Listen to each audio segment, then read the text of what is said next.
Okay, so I don't know if I'm going to make two videos about Michigan GOP or just one. So let's start with Matt DePerno. So he is a Republican in Michigan running for Attorney General.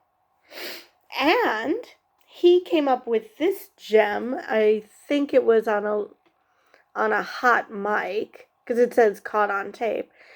The Michigan Attorney General nominee, Matt DePerno, says that Plan B should be banned. We have to stop it at the border. It would be no different than fentanyl. Now, what border is he talking about? Plan B is a legal drug. Fentanyl, yes, technically legal, but it should be relegated to medical settings, not laced drugs with fentanyl, and certainly not without the other person's knowledge, and ensure that they die. Now, I'm thinking he thinks it's like fentanyl because he thinks that this is an abortion, which it's not. Plan B is an emergency contraceptive, which means that it prevents the pregnancy altogether. So let's say you forgot to take your pill that month, or birth control pill, or the condom, or you used a condom and you're worried it broke, or whatever the case may be. You're worried that after having sex, you might be pregnant. Now, there is a window to take this, obviously, because it is to prevent implantation. Now, the definition of abortion is to end a pregnancy. This is not ending a pregnancy. This is not letting one begin. So, again, I have no idea what he is on about, but a lot of Republicans seem to think that, okay, now we've got overturned Roe v. Wade, let's go after contraceptives. So maybe he's anti-contraceptives, but I don't know what his reasoning is comparing it to fentanyl. I really don't, because fentanyl does have a use. I had a colonoscopy last year, and the drugs that they gave me to help me sleep so I wouldn't have to deal with being awake during the colonoscopy had fentanyl in it.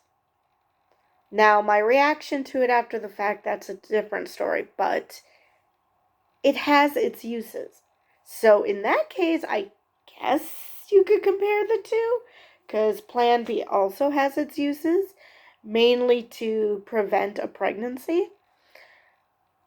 But what borders is this guy on about? I mean, this is not a trafficked drug. I mean, granted, if people who think like him had their way, it might end up having to be a black market drug, simply because that's the only way women will be able to get it. But is he comparing it to something bad because he thinks there's a baby being killed? Which, no, no Republican that I'm aware of believes that life begins before conception. They always say it's at conception. That's the earliest that they ever say. This is before conception. This is preventing conception. So I'm thinking either they think that I watched one episode of The Handmaid's Tale where the woman who had her handmaid have sex with another man in hopes that she gets pregnant, she asks her immediately, "How do you feel?" So maybe there are people out there who think the second you have sex, the second that a man comes in you, that you're immediately pregnant, that you go from not pregnant to pregnant. Maybe he thinks that that's the way sex works. It's not. So, yeah, that's the first friggin' stupid thing I wanted to talk about. And, before we move on to the next stellar person, this guy, DePerno, is on the ballot. Never mind. He's on the ballot. Yeah, we know that. DePerno has been accused of trespassing and is under criminal investigation for allegedly tampering with voting machines in 2020. So, yeah, great guy. Let's see. I don't see that Trump endorsed him. But it sounds like he's a proponent of, I would assume he's a proponent of the big lie as well, because either that or he just rigs elections because he knows that's the only way he'll win. Maybe? I don't know who he was trying to tamper with the voting machines for. Whether it was right after the election to prove fraud existed or what. Anyway, so yeah, great guy we have there. So that's Michigan great guy number 1. Now, Michigan great guy number 2, his name is John Gibbs, and he was endorsed by Trump. He won his primary because his primary opponent was was an incumbent, but he voted to impeach Trump. And of course, in today's Republican Party, that's the greatest sin. So he wants to... Now, this was claimed by his spokesperson as, oh yeah, he was just being edgy in the early 2000s when he was in Stanford. He doesn't actually believe this. Yeah, I'm gonna say probably he does. He told the Stanford Review that Stanford really helped solidify his beliefs. So his name is John Gibbs, and he's running for the U.S. House, again from Michigan. And he went on an anti-feminist rant, had a website. Hold on one moment. Okay, so, sorry for the pause. So, where was I? John Gibbs. So, he went on an anti-feminist rant in college. Now, his spokesperson says, oh no, that was when he was in college. He was just trying to he was just trying to trigger the left. He doesn't believe that. They didn't actually go into this article what he said today, but like I said, he did say to the Stanford Review recently, I think, that Stanford formulated cemented his views, because he met a lot of conservatives there and he was happy that he wasn't alone. So, and I'll say it right now, he is black, and you'll find out later why this is important, because normally, who gives a shit? But in this regard, it does matter, because he would say things about how women shouldn't work, because women in the workplace that prevent men from telling jokes, from that leads to sexual harassment lawsuits, frivolous lawsuits, and that men basically aren't allowed to be men. So basically, he's saying that men are at heart misogynistic assholes who cannot do who cannot do who cannot do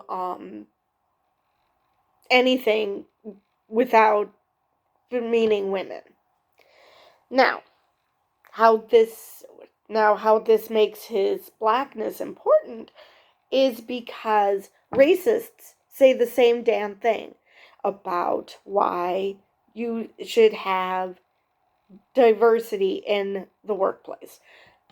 Non-white people, because now the poor white people can't say off-color jokes. They can't say ethnic slurs. They can't do this. They can't do that. He is basically saying the same argument. He is definitely saying that women are preventing men from being their true selves. Nice of you to scream, "I'm a misogynistic asshole." I mean, what else is he screaming? So, now this was from a website he did in Stanford in the 2000s. So yeah, it's been a while, but again, first off, he wants it taken down from the Wayback Machine, which apparently this is not the source of this article, but still, everybody knows that what you put on the internet is forever. And if his views change, she could just say, yeah, back then I did that because that's what I thought my views were, but I've since changed them, and this is how I've changed them. But no, he's getting defensive, and wanting it taken down because he doesn't want people to know he has these views. Just like other Republicans are scrubbing their websites of abortion bans because, we can't let people know that, yeah, we want you to suffer. So, yeah, that's why I bring up the fact that he's black. Let's see, what else did he say? Like I said, he thinks the 19th Amendment should, well, he never actually said the 19th Amendment should be abolished, I don't think, but the people who retweeted his website and shared his website think the 19th Amendment should be repealed because he thinks that women are too emotional to govern. Dude, have you not paid attention to the former president who endorsed you? All this guy had was emotion. He sure as hell didn't have logic. Well, he had some. But unfortunately his tantrums kind of overshadowed that. So, but he thinks that women are too emotional to govern, and ever since they've been given the right to vote, that the United States has turned into a totalitarian state.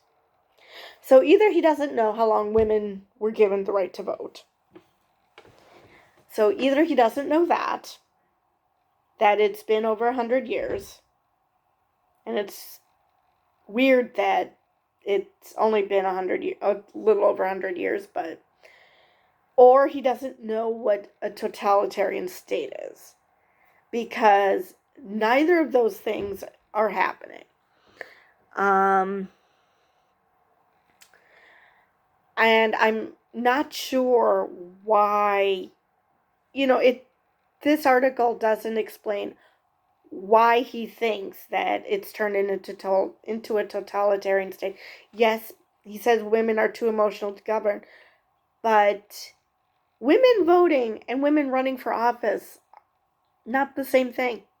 No, not the same thing. And even if there isn't a lot of female governors, so there isn't as large sample size in this country. But you can look around the world. Angela Merkel can be accused of a lot of things. Being emotional. No. No, I don't think I've ever heard anyone say that Angela Merkel is too emotional. Same thing with the former head of Croatia. I think the former Prime Minister of Sweden, which is, yes, former. Yeah, I don't think any woman in the world was considered too emotional. And actually, there's women can be just as big of an asshole as men can be. So I'm not sure where he's getting this. It would be fine if that was all he was trying to do back then, but he's gotten Trump's endorsement, and instead of saying these aren't my views, yes, his spokesperson said these aren't my views, these aren't his views anymore, that he was just trying to trigger the left. But all his interview with the Stanford Review implies these are still his views. So, true, nothing concrete, but yeah, that does not make me happy, fill me up with the warm fuzzies learning about this. And simply because I know he's not the only one. And now that we've started the slippery slope of treating women like second-class citizens because Roe was overturned, maybe that is what Republicans want to do. Maybe they do want to take away a woman's right to vote, and not just their right to choose and the right to contraception. Maybe they do want to take away the right to vote. At this point, I would believe anything. Let's see, what else did I want to say about this schmuck? I believe that's all I have for this guy. So that's all for this video, and I will see you in the next one.